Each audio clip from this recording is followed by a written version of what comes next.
Chalk one up for the blackboard. This trusted teaching tool goes back centuries, yet still remains the focal point of the classroom.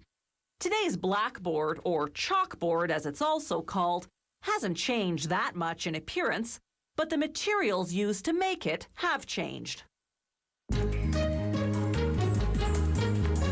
Our lesson begins at the blackboard factory with thin sheets of galvanized steel that will eventually form the front and back surfaces of the blackboard.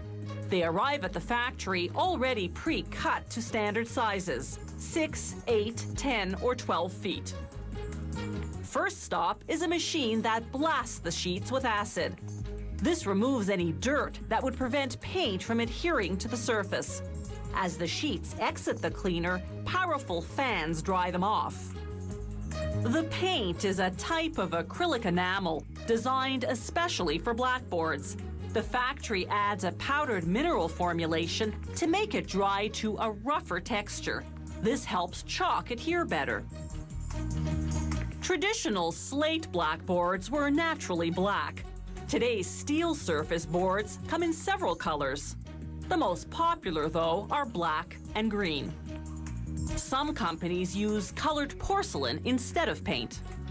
Here, spray guns apply 3 coats of paint, one after another, with no drying time in between. For the paint to harden properly, it has to be heat set, so the sheets go into an oven at 218 degrees Celsius for 10 minutes. A strong fan cools them off as they exit the oven.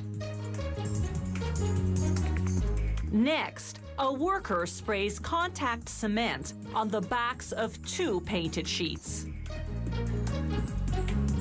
One sheet will form the front of the board, the other the back.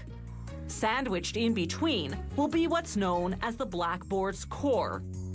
It can be made of materials such as particle board, or, as we see here, 12mm thick fiberboard. Workers feed the 3 assembled layers through a high-pressure roller. It forces out any trapped air and bonds the layers tightly. They make the blackboard's frame out of one long strip of aluminum molding. It has a stain-proof satin finish. They make a series of 45-degree angle cuts. This enables them to bend the strip around the board's perimeter, creating neat corner seams. Workers file down and polish any sharp edges left by the cutting.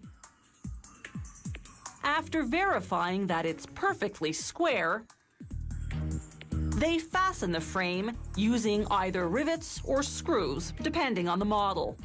Then they attach an aluminum rail along the bottom to hold the chalk and eraser brushes.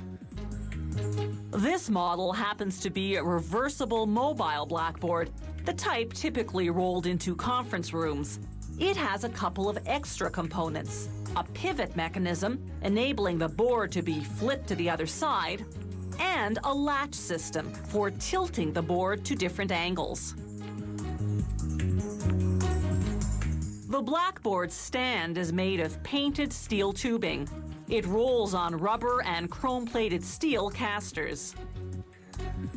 The factory takes samples from the production line and subjects them to rigorous quality control testing. These tests ensure that the painted surface is glare-free and can withstand everything from chemical solvents and extreme humidity to heavy impact and hard scratches. The company has even designed this special machine to conduct a killer durability test. It applies 100,000 chalk and brush strokes, using the typical amount of pressure a person would use. For the production batch to score an A and make it to market, surface wear on the sample has to amount to less than 1/100th of a millimeter.